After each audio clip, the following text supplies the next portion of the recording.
Shalom, meus queridos, tudo bem? Nós estamos aí na semana, já no finalzinho da semana, né, para a Reforma Protestante, né, a comemoração da Reforma Protestante, e a gente resolveu aqui do Ensino Ideal fazer aí alguns vídeos, né, falando sobre esta maravilhosa, esse maravilhoso evento, melhor dizendo, né, que é a Reforma Protestante, ou que foi a Reforma Protestante, né? Bom, tendo em vista que muita gente fala sobre a história da reforma, né, vai falar sobre os assuntos da reforma, nós pensamos em falar um pouquinho sobre o pensamento filosófico da reforma, ao qual nós chamamos de teologia reformada. Não é? O pensamento reformado foi o que realmente causou, né, a mudança de hábito das pessoas no que tange a obra do cristianismo e o comportamento, não é, de diversas nações, né? Porque até bem pouco tempo as religiões elas dominavam os governos, não é? E a religião cristã ela se tornou assim uma quase que norma estatal da Europa como um todo, né, e de alguns outros países, né? Bom, a reforma, ela então traz o quê? Traz uma guinada no pensamento filosófico cristão, né? Na cosmovisão, no pensamento de mundo, como a gente fala, né? Cosmovisão propriamente dita, e no pensamento acerca do homem, né? Para com Deus, né? Ou seja, cientificamente falando, do homem para com a sua religião, para com a sua fé, para com a sua crença, para com o seu auspício ou esperança futura. Então, sem citar aqui nomes de pessoas como John Knox, Calvino, Lutero, né, Guilherme Farel, né, Paran e outros, nós vamos nos ater apenas ao pensamento reformado em si e tentar deixar o mais claro possível, né, dentro da questão bíblica, o pensamento reformado. Então, vamos lá. Teologia reformada, né? É o nosso teminha aí, é um extrato, né, que nós fizemos, tá? De um texto nós vamos dar a referência daqui a pouco, mas é um extrato e em cima desse texto a gente vai nortear o nosso pensamento. Deixa eu melhorar aqui a nossa... Isso, acho que dá uma meia melhorada aí. Fica um pouco escuro, né? Mas tá bom assim. Melhor que nada, né? Bom, a teologia reformada recebeu o seu nome da reforma protestante do século XVI, tá? 1500, né? 1501 a 1599, ou seja, 1600, melhor dizendo, né? Com sua ênfase teológica, suas ênfases, né, teológicas distintas, mas é teologia solidamente baseada na própria Bíblia. Até então, tudo bem, porque os reformados eles sempre tiveram a preocupação de embasarem o seu pensamento teológico, né, na Bíblia Sagrada. Depois é que começou a ter aí uma defesa de dogma, né, mais do que a defesa do próprio pensamento bíblico. Tá? Os crentes na tradição reformada têm alta consideração às contribuições específicas, como as de Martim Lutero, John Knox e, particularmente, de João Calvino, né? São chamados calvinistas, né? Mas eles também encontram suas fortes distinções dos gigantes da fé que os antecederam, tais como Anselmo, Agostinho, principalmente nas cartas de Paulo e nos ensinamentos de Jesus Cristo. Então, a reforma, ela tem a sua base, né, conforme os reformados modernos falam, nas cartas de Paulo, passando por Agostinho, né, Anselmo e Agostinho, mas é muito mais Agostinho que eles tendem a dizer, indo até João Calvino, Lutero, John Knox, etc. Ok? Mas a raiz dessa ideia reformada, eles dizem ser do apóstolo Paulo. Tá bom? Bem, os cristãos reformados sustentam as doutrinas características de todos os cristãos, incluindo a Trindade, a verdadeira divindade e humanidade de Jesus Cristo, a necessidade do sacrifício de Jesus pelo pecado, a igreja, né, como instituição divinamente estabelecida e a inspiração da Bíblia. É interessante notar que a diferença, porque está falando de reforma, né? Então, a diferença entre os cristãos reformados e os cristãos em N outras épocas, né? Deixa eu melhorar a minha. Os cristãos em N outras épocas, é que os cristãos reformados, eles tendem a ter uma visão bem diferenciada no que tange a questão da pessoa de Cristo, né? A característica da pessoa de Cristo. Cristo, ele é o sumo sacerdote das nossas almas, na tradição reformada. Ele não delega a sua função a Pedro e nem a nenhum apóstolo, então nós não temos um papa, nós não temos uma pessoa representante de Cristo, nós não temos um vigários Cristos, né? A ideia da Trindade como base, não é, do pensamento, né, a triunidade divina, né? Uma outra situação que é a necessidade do sacrifício de Jesus pelo pecado, ou seja, não há nada que se possa fazer em adendo ou auxílio ou melhoramento da alma, não é? Junto ao sacrifício de Cristo. Não, o sacrifício de Cristo é suficiente, né? Então a tradição reformada entende isso muito bem. A igreja como instituição divinamente estabelecida, então a igreja, né, e não o clero, né, porque em outras tradições nós temos o clero como uma instituição divinamente estabelecida, e só o clero, né, delega, exercita e faz outras coisas. Não. Na tradição reformada nós temos aí a igreja, é a assembleia que é como é que a gente diz, a autoridade, né, eclesial, né, e a inspiração da Bíblia, que diferente de outras também fés cristãs, né, a Bíblia para os reformados, ela é intocável e irretocável, ok? Ela é intocável porque ela é a pedra de toque, ela é a carta magna, vamos dizer assim, fazendo uma ilustração, ela é a carta magna da fé cristã, né? Ela é intocável nesse sentido. E ela é irretocável porque ela, na visão reformada, ela não necessita de atualizações, ok? Então, nós cristãos reformados, né, tanto assembleianos, batistas, metodistas, presbiterianos, etc., nós não aceitamos retoques na Bíblia, ok?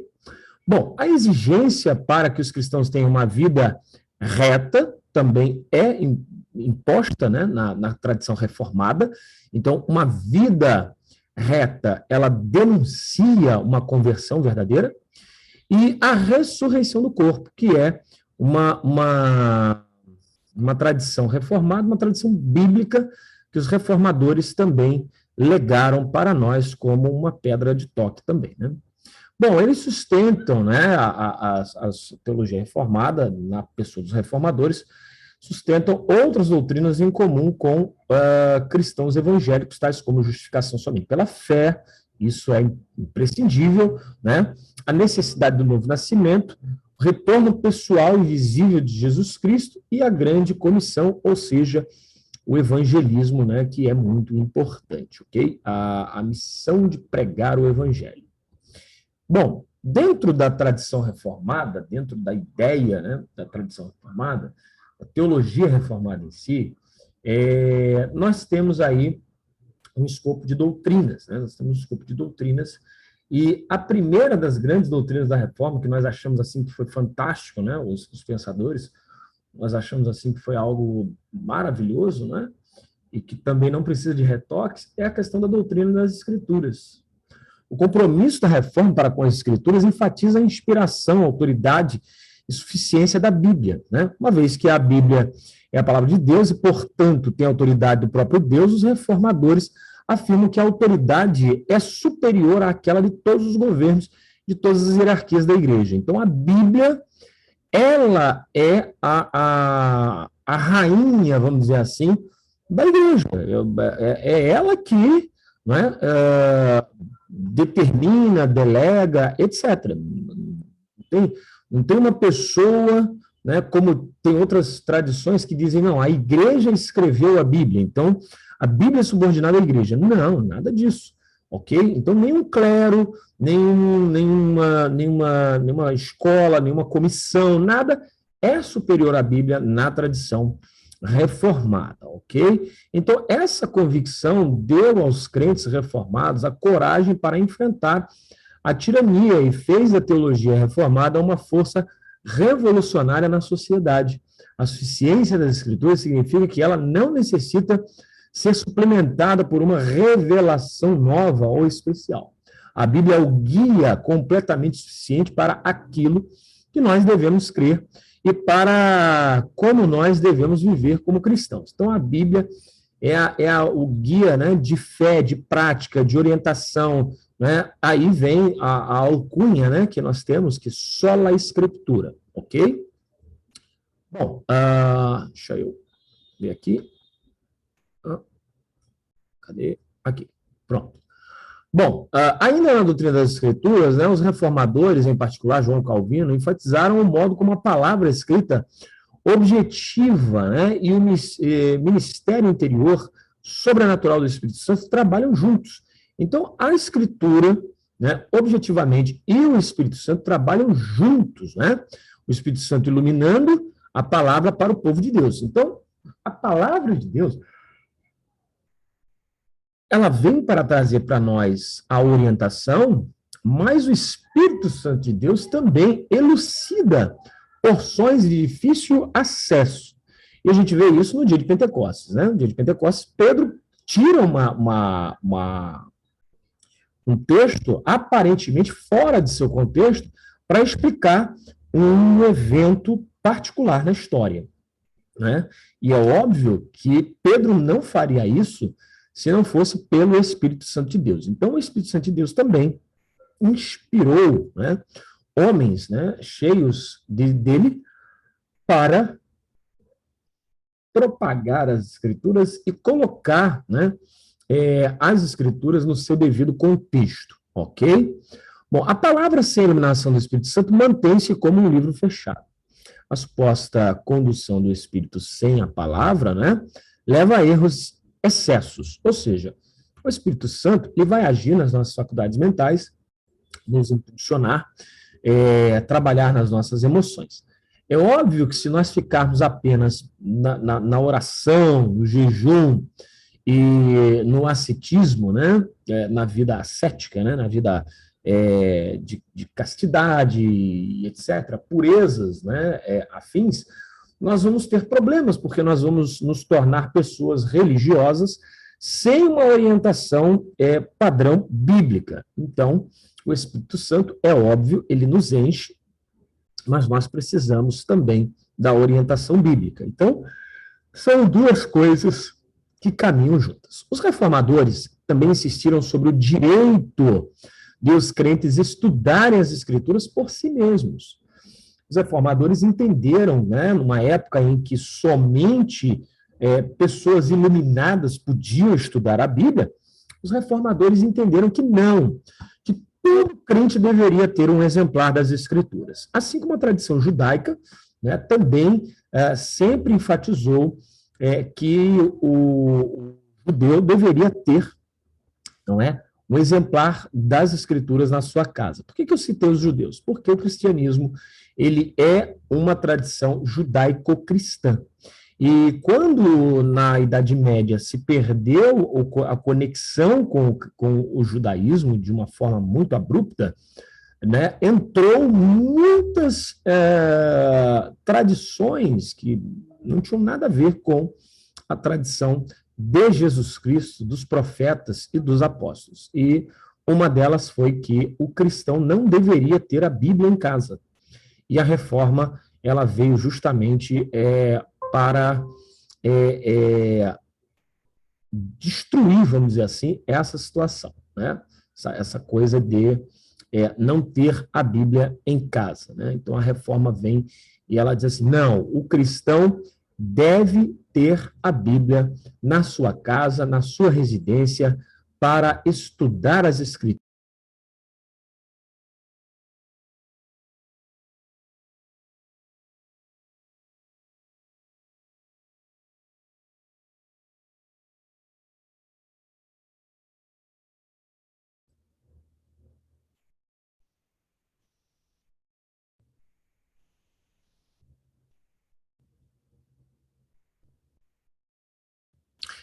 Bom, voltar aqui, depois a gente recorta aí esse pedaço aí, de o pessoal fazer uma edição. Vamos lá. Bom, os reformadores também insistiram, né, sobre o direito de os crentes estudarem as escrituras por si mesmos. Ainda que não, né, negando o valor de mestres capacitados, eles compreenderam que a clareza das escrituras em assuntos essenciais para a salvação torna a Bíblia propriedade de todo crente. Bom, como a gente falou, né, a tradição judaico-cristã, ela exige que o, o, o cristão tenha um exemplar da Bíblia na sua casa, ok? Bom, após isso, nós temos ainda no escopo das doutrinas, que são indispensáveis na reforma e no cristianismo em si, a soberania de Deus. Para a maioria dos reformadores, o principal e o mais distinto artigo do credo é a soberania de Deus. É óbvio que os reformadores entendem a soberania de Deus de uma forma assim muito exagerada, né? Os reformadores que eu digo, os de tradição calvinista, os de tradição luterana, eles entendem que Deus é soberano ao ponto de o homem não ter autonomia para escolher o caminho que vai trilhar. Isso é estranho, porque quando a gente fala de conversão, né, a pessoa se converter, soa esquisito, porque como uma pessoa se converte, se ela não reconhece e ela não aceita de livre e espontânea vontade um outro caminho, né, uma outra opção. Também temos uma questão do próprio Espírito de Deus convencer. Ele convence o homem, né, do pecado, da justiça e do juízo. E é interessante que o conhecimento vem através de argumentação, né? A argumentação, ela pode ser aceita ou não. Então, quando a Bíblia diz que o Espírito Santo é quem convence, ela está dizendo que é o Espírito Santo que vai, né, trabalhar de forma a tentar convencer a pessoa, né, do pecado, da justiça e do juízo, ok? É óbvio que a palavra tentar, né, denota um esforço humano e etc., né, como se o Espírito Santo fosse fraco e etc., mas não é isso. Não é que o Espírito Santo é fraco, que o Espírito Santo não tem argumentos sólidos. É a pessoa que, de coração endurecido, não aceita a argumentação do Espírito Santo. E é óbvio que Deus assim permite, né, o homem ter a sua escolha cabal. Citando Romanos, né, capítulo 8, a Bíblia fala para nós do chamado do homem. E Paulo vai escrever dizendo: os que dantes conheceu, ou seja, o que ele conheceu antes, né, que ele viu antes, conheceu antes, né, estes predestinou. E aos que predestinou, chamou. Não é? Enfim, essa é a visão bíblica da ideia da salvação, o plano da soberania divina, ok? Não que alguém nasce condenado já ao inferno e outro nasce eleito e tal. Não é esta a ideia da soberania bíblica. Então, para a maioria dos reformadores, o principal e mais distinto artigo do credo é a soberania de Deus. Soberania significa governo, e a soberania de Deus significa que Deus governa a criação com absoluto poder e autoridade. Ele determina o que vai acontecer, isso é óbvio, né? E acontece. Então, Deus não fica alarmado, frustrado ou derrotado pelas circunstâncias, pelo pecado ou pela rebeldia de suas criaturas, não é? Claro que Deus não fica alarmado, ele sabe exatamente o que cada um há de fazer. Em sabendo, ele elege através da sua presciência, ok? Essa é a visão que nós, cristãos reformados de origem, não é? Uns de origem calvinista, outros de origem arminiana, nós de origem arminiana pensamos assim. É óbvio que não são só arminianos e calvinistas, são metodistas, wesleyanos, etc. Então, porque tem uma veia reformada que tende a insistir que só existem dois tipos de pensamento, o arminiano e o calvinista. E isso é uma mentira, né? Então, os calvinistas exagerados tendem a impor, né, de que eles têm a verdade e de que outros são de um outro grupo que se encaixa só numa escola. E isso, historicamente falando, é mentira, é falsidade, ok? Bom, as doutrinas da graça, né, dentro da visão reformada, né, que também é a nossa visão, nós temos, primeiro, a depravação total. Isso não quer dizer que todas as pessoas são tão más quanto elas podem ser. Significa, antes, né, que todos os seres humanos são afetados pelo pecado em todo o campo do pensamento e da conduta, de forma que nada do que vem de alguém, né, separado da graça regeneradora de Deus pode agradá-lo, à medida que nosso relacionamento com Deus é afetado. Nós somos tão destruídos pelo pecado que ninguém consegue entender adequadamente Deus ou seus caminhos ou os caminhos de Deus. O que ele quer dizer com isso? Quer dizer o seguinte, que a pessoa, ela é totalmente depravada, né? Uma depravação total. E como a gente explica sempre, a gente está falando da depravação total e não da depravação absoluta, né? Totalidade não quer dizer absolutividade, né? Uma pessoa pode ser totalmente depravada sem ser absolutamente depravada. Ou seja, em todos os traços da sua psique, há ali uma mancha, uma ponta do pecado. Mas não quer dizer que toda a sua psique esteja completamente dominada pelo pecado, ok? O exemplo mais clássico é como a gente manchar uma blusa. Você dobrou a blusa e pingou uma ponta de tinta de caneta na parte da frente, e aquela ponta de tinta de caneta foi sendo absorvida por todo o restante da blusa, né? A blusa foi absorvendo e tal. Onde a ponta está, aquele pingo, ele penetrou e ficou. Quando você abre a blusa continua branca, vamos dizer assim, porém, em cada parte dela, um pouquinho da manga, numa manga tem uma ponta azul, aqui no peito tem uma bolinha azul, nas costas tem uma bolinha azul, né? A blusa não está totalmente azul, mas todas as partes da blusa têm um pingo azul, caneta, né? Caneta azul, azul caneta. Né? Então a blusa está totalmente manchada, mas não está absolutamente manchada. Se ela estivesse absolutamente manchada, ela não seria mais uma camisa branca, seria uma camisa azul, não é? Então ela não estaria manchada, ela estaria tingida. Isso é a doutrina da depravação total. O homem está totalmente depravado. No quadro do seu amor, há um pouquinho de pecado. No quadro da sua justiça, há um pouquinho de pecado. A justiça dele não está completamente entregue ao pecado. Por isso que nós vemos pessoas que estão no mundo, que são bons pais de família, são bons pagadores, são empresários, são pessoas de sucesso, são pessoas boas e tal. Porque eles não estão absolutamente depravados, mas estão totalmente depravados. Todas as áreas da sua vida foram manchadas, tem um pinguinho do pecado ali, ok? Bom, eleição incondicional.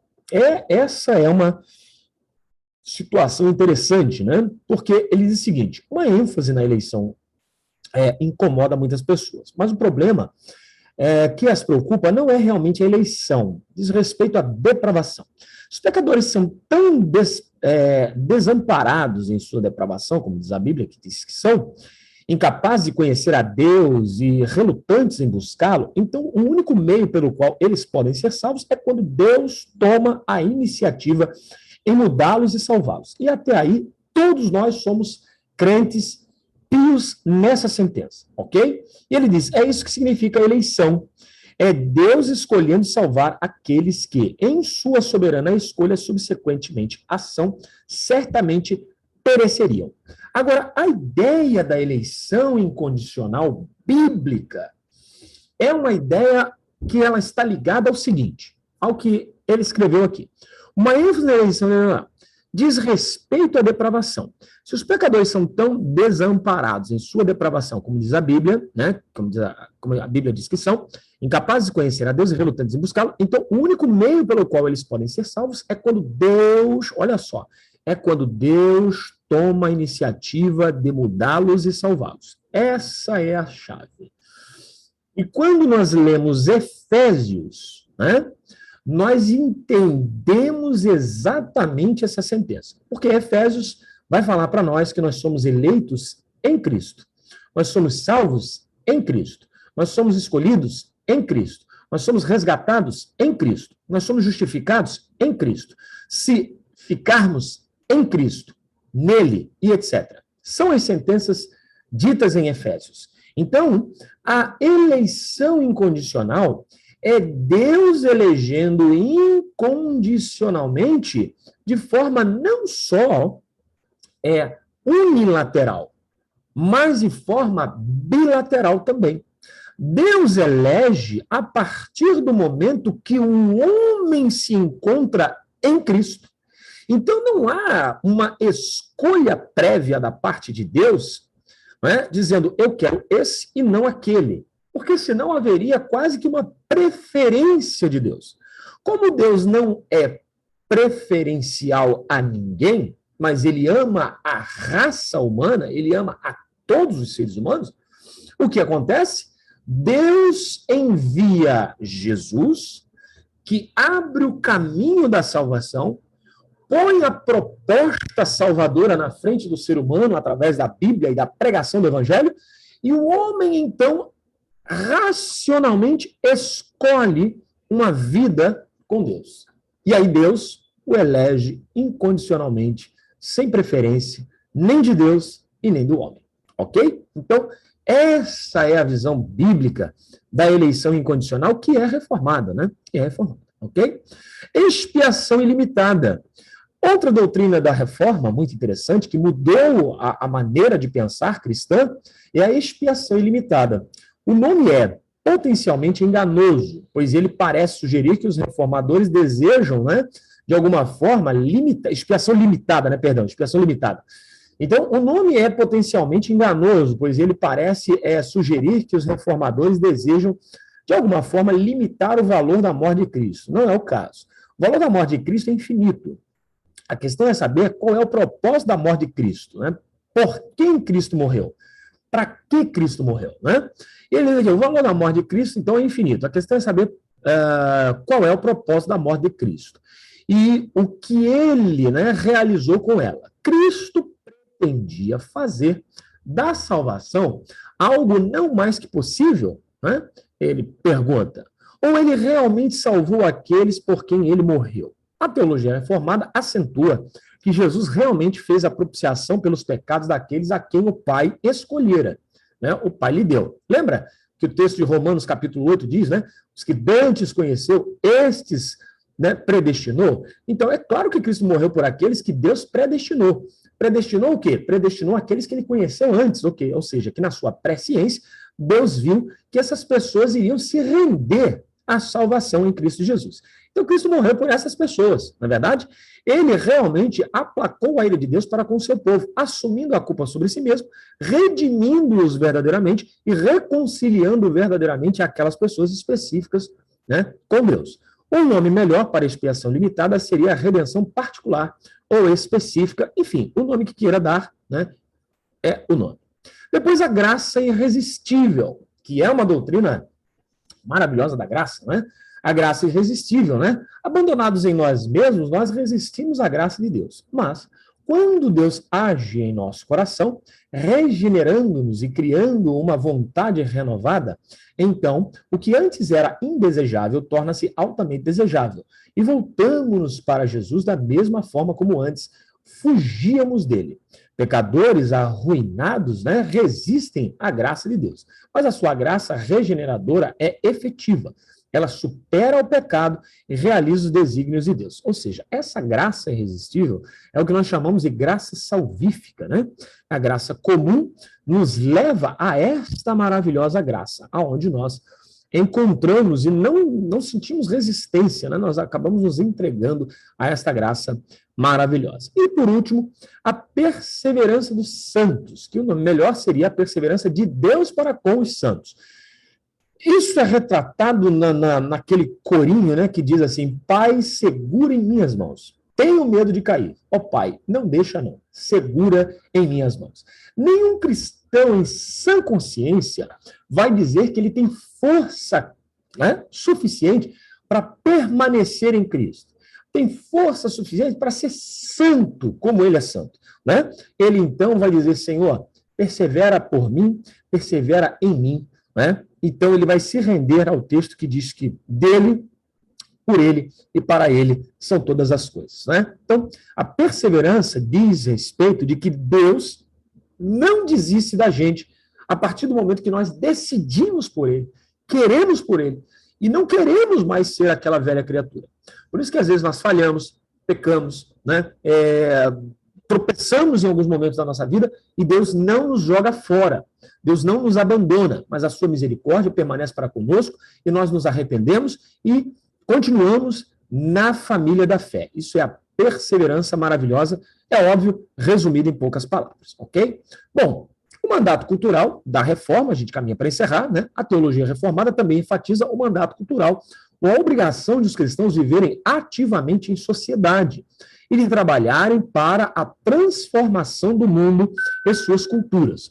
Os reformadores, né, tiveram várias perspectivas nessa área, dependendo da extensão, como acreditam que a transformação seja possível. Ou seja, o que os reformadores queriam, né, e até hoje a teologia reformada enfatiza, é que o ser humano, salvo em Cristo Jesus, ele é o quê? Ele é um agente social. Ele é uma pessoa da sociedade. Então ele tem, como disse o nosso Senhor Jesus Cristo, ele deve dar a César o que é de César e a Deus o que é de Deus. Né? Então nós temos obrigações sociais, assim como temos obrigações religiosas. E nós podemos enfatizar a nossa vida social de forma a que possamos mudar o pensamento das pessoas para um pensamento moral melhor, para um pensamento, né, existencial melhor. As pessoas podem melhorar as suas vidas. E a reforma enfatiza muito isso. Bom, ele diz aqui que a gente deve, né, acredita que a transformação seja possível, mas, no geral, concordam com duas coisas. Primeira, nós somos chamados para estar no mundo e não para nos afastarmos dele. Ou seja, nós não fomos chamados para nos transformar em verdadeiros ermitões, né? Pessoas que estão desligadas do mundo, não usam a internet, não conversam com outras pessoas, não usam o WhatsApp. Não é isso. Nós somos chamados para estar no mundo e não afastado dele. Isso separa os reformadores crentes do monasticismo, né? A pessoa que fica no monastério ali, né, enclausurado, não, eu vou ficar aqui, vou só estudar a Bíblia, vou só viver da graça e isso aqui. Não, não é isso. Nós devemos trabalhar, viver, alterar o ambiente da melhor maneira possível, devemos auxiliar na ecologia, plantar uma árvore, escrever um livro, enfim, nós precisamos mudar, né, o mundo de alguma maneira. Segunda, nós devemos alimentar os famintos, vestir os despidos, visitar os prisioneiros, mas as principais necessidades das pessoas são espirituais. E a obra social não é substituto adequado para a evangelização. Então, uma coisa não anula a outra. Não é fazer a obra social. A igreja não foi chamada para fazer obra social.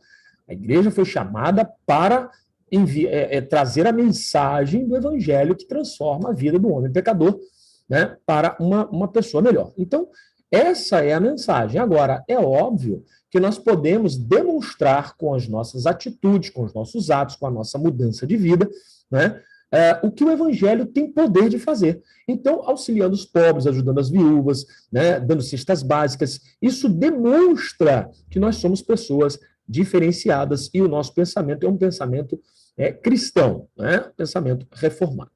Tem-se alegado, né, que, para a teologia reformada, qualquer pessoa que crê, né, e faça parte da linha reformada perderá toda a motivação para a evangelização. Né? Se Deus vai agir, né, por tudo, por que eu devo me preocupar? Né? Isso é uma questão, né, em todas as igrejas que creem na soberania de Deus. Se Deus sabe tudo, para que eu vou pregar o evangelho? Se Deus já sabe quem vai se salvar, para que eu vou falar? Não, isso não é verdade. Nós pregamos o evangelho, anunciamos a palavra do nosso Senhor Jesus Cristo, né, de uma maneira profunda, né, de uma maneira única, porque sabemos que nada substitui a pregação do evangelho, né? Não é assim que funciona, é porque Deus executa a obra que nós podemos ter coragem de nos unirmos a Ele, da forma como Ele nos ordena agir. Então, nós agimos assim, alegremente, sabendo que nos esforços, né, nossos esforços jamais serão em vão. Na verdade, o empenho em ajudar as pessoas só será verdadeiramente eficiente